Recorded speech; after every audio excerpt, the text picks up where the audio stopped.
반갑습니다. 붓다의 복과 지혜입니다. 세상의 모든 지식과 욕망이 가득 차 있는 오늘, 우리의 마음은 과연 무엇으로 채워져 있을까요? 부처님께서는 진정한 지혜는 더함이 아니라 비움에서 온다고 하셨습니다. 마음속의 집착을 내려놓을 때 그 빈자리에 자비와 평화가 스며듭니다. 일본의 니치렌 스님은 법화경을 독송하며 그 가르침을 현실 속에서 실천하려 했습니다. 그분의 가르침 속에는 공의 사상이 숨쉬고 있었습니다. 비운다는 것은 포기함이 아니라 진리를 담을 준비를 하는 일이기 때문입니다. 오늘 우리는 그 비움의 미덕, 곧 모든 존재를 있는 그대로 받아들이는 공의 지혜에 대해 이야기하려 합니다. 마음을 비우고 함께 걸어가 봅시다. 그 길 끝에는 부처님께서 말씀하신 참된 자유와 평안이 기다리고 있을 것입니다. 자, 그럼 비움의 미덕을 바로 이 공관 학파에서는 공이라고 불렀다. 그 여정을 함께 해볼까요? 옛날 어느 마을에 학식이 높고 자존심이 강한 한 스님이 있었습니다. 그는 수십 년 동안 불경을 외우고 논설을 연구했지만 마음속은 여전히 번뇌로 가득했습니다. 어느 날 그는 자신이 공부한 것을 점검받기 위해 한 노승을 찾아갔습니다. 저는 반야경, 법화경, 유마경을 다 외웠습니다. 이제 깨달음의 문턱에 다다랐다고 생각합니다. 스님의 말에 노승은 미소 지으며 찻잔을 꺼내어 차를 따르기 시작했습니다. 그러나 차는 잔이 넘치도록 계속 부어졌습니다. 놀란 스님이 급히 말렸습니다. 스님, 잔이 이미 가득 찼습니다. 더는 담을 수 없습니다. 그때 노승이 조용히 말했습니다. 그대의 마음도 저 찻잔과 같구나. 이미 지식과 교만으로 가득 차 있으니 그대에게 법을 부어도 한 방울도 들어갈 자리가 없느니라. 그 말에 스님은 한동안 말을 잃었습니다. 그날 밤 그는 자신이 외웠던 모든 경전의 글자를 내려놓듯 하나하나 마음속에서 지워나갔습니다. 나는 아직 아무것도 모른다. 그 고백이 그의 진정한 공부의 시작이었습니다. 세월이 흘러 그는 진정으로 평온한 얼굴을 가진 수행자가 되었습니다. 그가 깨달은 것은 오직 하나였습니다. 비움이 곧 충만이다. 마음을 비우면 그 자리에 부처님의 지혜가 스며든다. 이 이야기는 후대의 공관 학파에서 깊이 인용되었습니다. 그들은 가르쳤습니다. 배우는 자는 더함이 아니라 덜어냄으로 진리에 다가간다고. 모든 것을 비워내는 그 미덕을 그들은 공이라 불렀습니다. 가마쿠라 시대의 혼란한 일본. 전쟁과 가뭄, 굶주림이 이어지고 사람들은 신에게 복을 빌었으나 그들의 마음속은 점점 더 어두워져 갔습니다. 그때 바다의 마을에서 한 젊은 승려가 세상과 사람의 괴로움에 대해 깊이 고민하고 있었습니다. 그의 이름이 니치렌이었습니다. 그는 젊은 시절 나라와 교토의 여러 사찰을 찾아다니며 모든 경전을 탐독했습니다. 화엄경, 아미타경, 반야경. 그는 수많은 경전 속에서 진리를 찾으려 했지만 그 어느 곳에서도 인간의 고통을 뿌리째 뽑을 수 있는 불변의 깨달음의 근본을 발견하지 못했습니다. 그러던 어느 날 그는 법화경을 마주했습니다. 그 안에는 부처님의 음성이 담겨 있었습니다. 모든 중생은 본래 부처다. 믿음으로 스스로의 불성을 드러낼 수 있다. 그 구절은 그의 마음을 번개처럼 울렸습니다. 그는 깨달았습니다. 진리는 멀리 있는 것이 아니라 바로 지금 이 자리의 마음속에 깃들어 있다는 것을. 그날 이후 니치레는 세속의 권세나 공덕의 양이 아닌 믿음과 실천으로 스스로의 불성을 드러내는 길을 강조했습니다. 그는 사람들에게 이렇게 가르쳤습니다. 법화경을 외우고 믿는 자는 부처님의 생명을 자신의 가슴 속에 일으키는 자다. 그래서 그는 외쳤습니다. 남묘오랭개쿄. 이 6글자는 단순한 염송이 아니었습니다. 그것은 중생이 스스로 부처의 길을 여는 진언, 즉 나의 생명 속에 깃든 부처님을 찬탄합니다라는 고백이었습니다. 이 신앙은 이후 일본 전역으로 퍼져나가 농부, 상인, 무사들까지 마음의 안식과 희망을 얻었습니다. 그리고 시대가 흘러 그 정신은 창가학회로 이어져 법화경의 가르침을 사회 속의 실천, 자비의 행위, 인간 존엄의 회복으로 확장시켰습니다. 니치렌의 등불은 단지 교리를 위한 불빛이 아니었습니다. 그것은 고통 속에서도 자신을 부처로 세우려는 내면의 광명을 일깨운 부처님의 불빛이었습니다. 그가 남긴 가르침의 핵심은 이 한마디로 요약됩니다. 진리는 먼 산 너머 있지 않다. 그것은 바로 지금 법화경을 믿는 그대의 마음 속에 있다. 그 빛은 꺼지지 않았습니다. 오늘도 세상 곳곳에서 남묘오랜 개교의 염송이 울려 퍼질 때마다 그 불빛은 또 하나의 어두운 마음을 밝히고 있습니다. 진리는 멀리 있는 별이 아니라 지금 이 순간의 마음 속에 있다. 믿음은 공덕을 구하는 것이 아니라 불성을 드러내는 첫걸음이다. 남묘오랜 개교의 염송은 부처를 찾는 소리가 아니라 내 안의 부처를 깨우는 외침이다. 공부란 배우는 것이 아니라 비우는 것이다. 비움 속에 지혜가 머문다. 모든 중생은 본래 부처다. 다만 스스로의 마음을 덮은 구름을 걷어야 할 뿐이다. 경전을 외우는 입보다 자비를 행하는 손이 더 깊은 법화의 뜻을 안다. 한 줄의 법화경을 믿음으로 새길 때 천권의 경이 그 안에서 빛난다. 법화경의 불빛은 어둠을 없애지 않는다. 어둠이 스스로 빛으로 바뀌게 한다. 공덕은 쌓는 것이 아니라 나누는 순간에 완성된다. 불법은 글이 아니라 마음에서 태어나 세상으로 흘러가는 자비의 강물이다. 믿음이란 의심이 사라진 마음이 아니라 의심 속에서도 진리를 붙드는 용기다. 남묘오랜 개교를 외운다는 것은 부처님의 이름을 부르는 것이 아니라 나의 본성을 부르는 일이다. 세상은 늘 변하지만 법화경의 진리는 변하지 않는다. 그 진리는 바로 인간의 존엄이다. 진정한 깨달음은 세상을 버리는 데 있지 않다. 세상을 품고도 물들지 않는 데 있다. 부처님은 하늘에 계시지 않는다. 남을 밝히려는 마음이 곧 부처님의 현신이다. 전후의 일본은 폐허였습니다. 도시는 무너지고 마음은 상처받고 사람들은 삶의 희망을 잃어버렸습니다. 그때 창가학회의 신도들은 법화경의 한 구절을 떠올렸습니다. 모든 중생은 불성을 지녔으니 고통 속에 있는 자 또한 곧 부처가 되리다. 이 말은 그들에게 단순한 위로가 아니라 행동의 부름이었습니다. 그들은 깨달았습니다. 경전을 외우는 것만으로는 세상을 구할 수 없다는 것을. 그래서 법화경을 삶 속으로 가져왔습니다.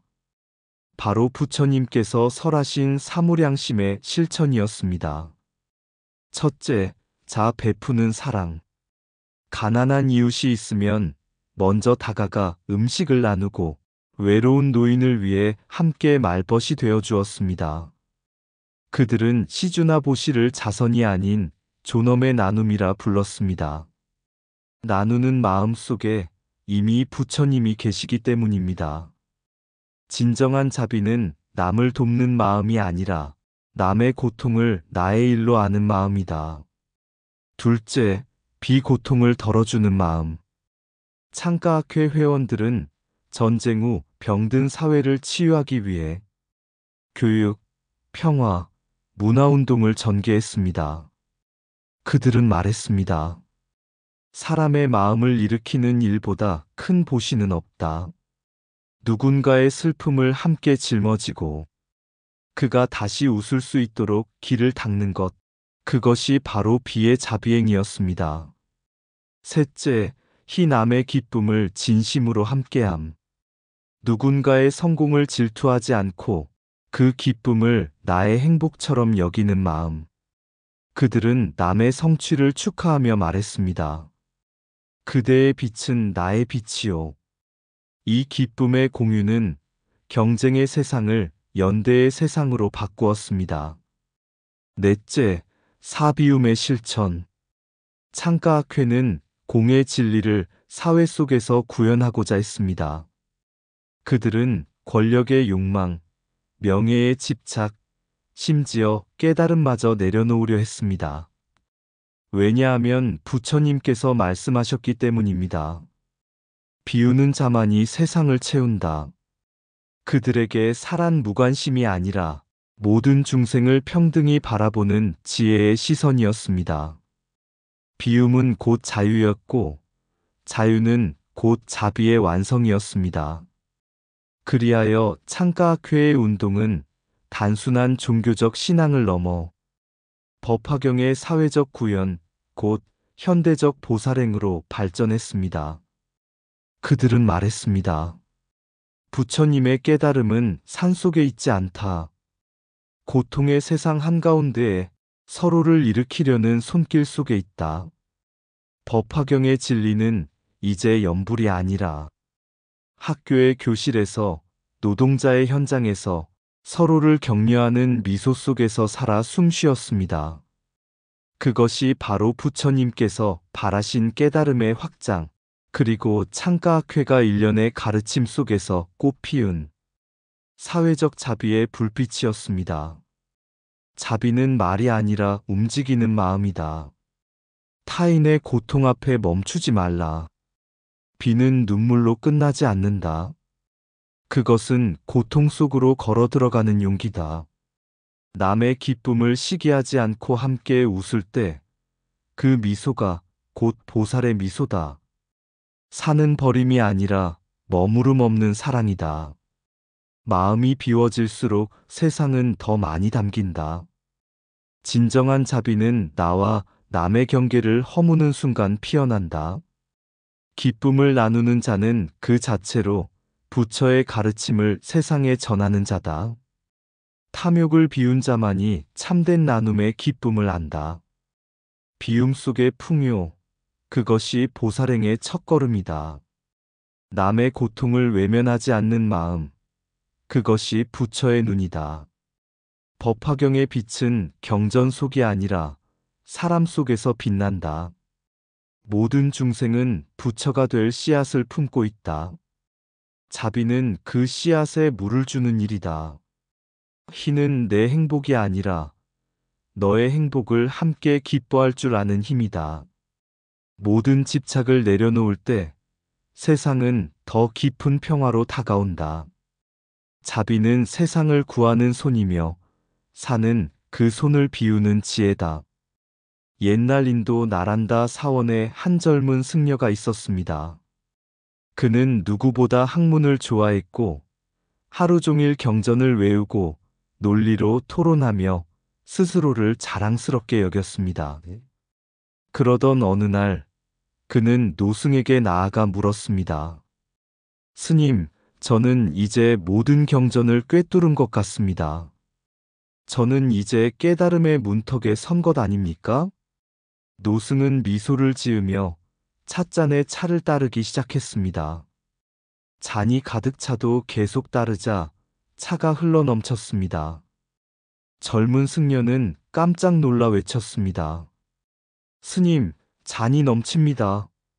이제 멈추셔야 합니다. 그때 노승이 조용히 말했습니다. 그대의 마음도 이 잔과 같구나.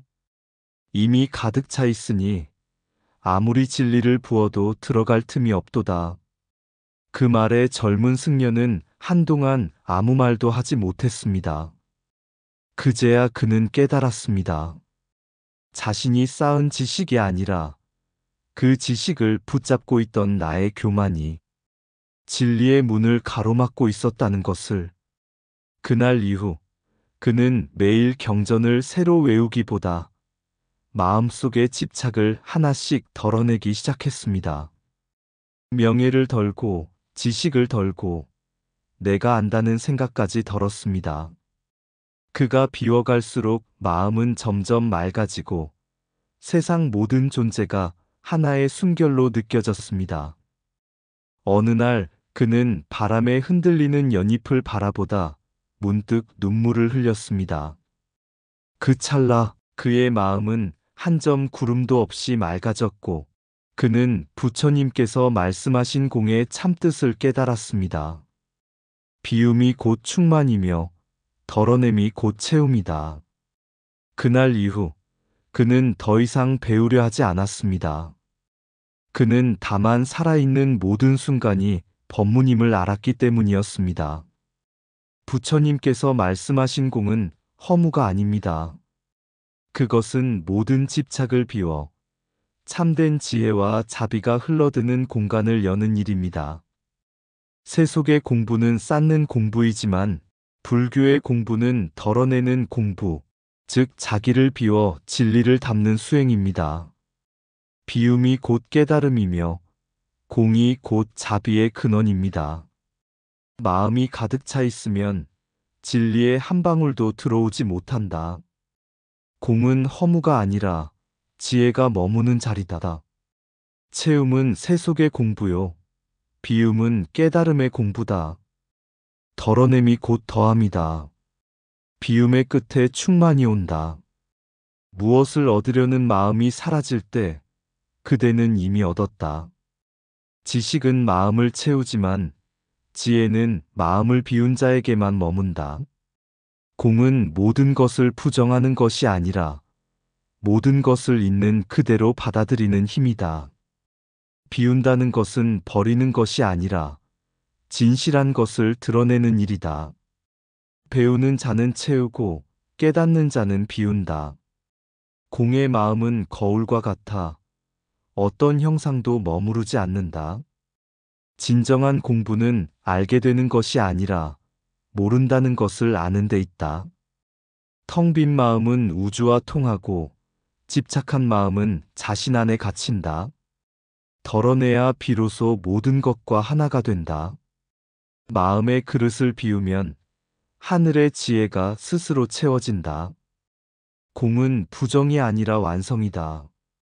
아무것도 없기에 모든 것이 있다. 빈 그릇의 깨달음. 옛날 어느 산사에 젊은 수행자가 있었습니다. 그는 매일 새벽마다 경전을 외우고 부처님의 말씀을 베꼈으며 세상에 없는 지혜를 얻고자 했습니다. 그의 방은 경전과 필사본으로 가득 차 있었고 그의 마음도 지식으로 빽빽하게 채워져 있었습니다. 어느 날 노스님이 그를 찾아와 물었습니다. 그대는 무엇을 위해 공부하는가? 젊은 스님은 머리를 숙이며 대답했습니다. 깨달음을 얻기 위해서입니다. 노스님은 미소를 지으며 찻잔에 차를 따랐습니다. 그러나 이미 찻잔이 가득 찬 것을 아랑곳하지 않고 계속 따랐습니다. 차가 흘러넘치자 젊은 스님이 황급히 외쳤습니다. 스님, 찻잔이 넘칩니다. 노스님은 조용히 대답했습니다. 그대의 마음도 이 찻잔과 같지 않느냐? 그대의 마음이 이미 지식과 욕망으로 가득 찼는데 그 어디에 부처님의 지혜가 들어올 수 있겠느냐? 젊은 스님은 그제야 말문이 막혀 한참을 침묵했습니다. 그날 밤 그는 모든 경전을 덮고 등불을 끄고 조용히 마음을 비우기 시작했습니다. 그리고 새벽녘 창문 틈으로 들어온 햇살 속에서 문득 깨달았습니다. 배운다는 것은 채우는 것이 아니라 비우는 것이구나. 비워야 들리고 내려놓아야 보이며 멈춰야 이른다. 그때 그는 알았습니다. 공은 아무것도 없는 허무가 아니라 모든 것이 스스로 그 자리에 있게 하는 깊은 자비의 자리임을. 그의 눈에는 아무것도 없는데 세상이 모두 들어왔습니다. 그의 마음은 비었는데 부처의 지혜가 가득했습니다. 그때 노스님이 말했습니다. 이제야 그대는 참된 공부를 시작했구나. 비움이란 단순히 내려놓는 것이 아닙니다. 비움은 집착을 떠나 모든 존재가 그대로 완전함을 보는 눈을 여는 것입니다. 그 마음이 곧 공의 마음이며 이 비움의 자리가 바로 깨달음의 문이 열리는 곳입니다. 가득 찬 마음에 진리가 머물 곳 없고 넘치는 생각에 지혜가 들 자리가 없네. 배운다는 건 더하는 일이 아니라 하나씩 덜어내는 일임을 이제야 안다. 꽃잎이 떨어져야 열매가 맺히고 구름이 흩어져야 달이 드러나듯 비움 속에서만 참모습이 드러난다. 지식을 쌓던 그 손을 멈추고 욕망을 움켜쥔 마음을 놓으니 텅 빈 그 자리에 부처가 앉는다. 공은 허무가 아니다. 모든 존재가 서로를 비추는 거울이요. 모든 소리가 하나의 침묵으로 돌아가는 길이다. 비워야 채워진다. 덜어야 완전하다. 그리하여 아무것도 갖지 않음이 모든 것을 가진 것이다. 오늘도 마음의 먼지를 털어내며 나는 다시 배우지 않는다. 단지 비운다. 그 비움의 끝에서 들려오는 소리. 이것이 참된 공부요. 공의 문을 연 자의 미소이니라. 이상 붓다의 복과 지혜였습니다. 오늘도 복지 구족한 날 되세요. 구독과 좋아요는 붓다의 복과 지혜를 밝히는 큰 자비의 등불이 됩니다.